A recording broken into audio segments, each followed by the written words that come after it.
আমার ক্যাম্পাস করছি বাইরে তোর ক্যাম্পাস থেকে।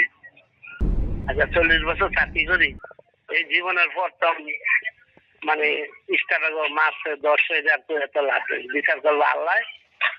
রোজা গেলার দিন আল্লাহর কাছে বিচার দিচ্ছি।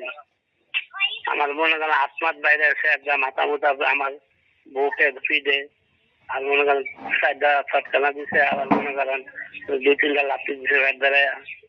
কেউ ধরে রাখতে পারে না, মানুষের হিমেলের সামনে হিমেল আসলে সুমনে ধরে রাখতে পারে না, আমার ধরে ধরে মারছে। আর আমার ক্যাম্পাস করছি বাইরে তোর ক্যাম্পাস থেকে। আমি ক্যাম্পাসে চাকরি করি, সব বাইরে অঞ্চল। এই বাইরে আমার মনে করেন এখন দৌড় বেড়ে আইয়া ভাস্করের সামনে সে আড্ডা বাইরে মনে করেন ধরে রাখতে পারে না কেউ, হিমেলের দরকার ধরে রাখতেন না, তোমার সাথে ধরে রাখতেন না, পরে আর মারটা চাইছিল কি করবো ভাই।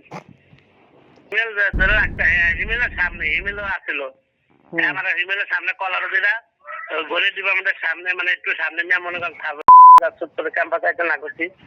ক্যাম্পাসে তুই আমার মারছ, তুই আমার ইরা দিছ, তুই আমার সৎকানা দিছ, এই করে মারতাস, তার কি কম কিছু পর আগেও আমার মানে 3-4 দিন গালাগালি করছে।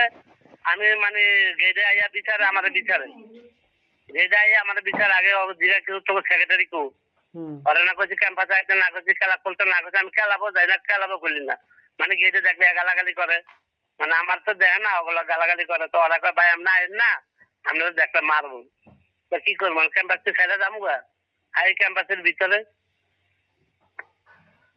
আর কি করবো, বিচার করবো আল্লাহ। রোজা গেলে আল্লাহর কাছে বিচার দিচ্ছি।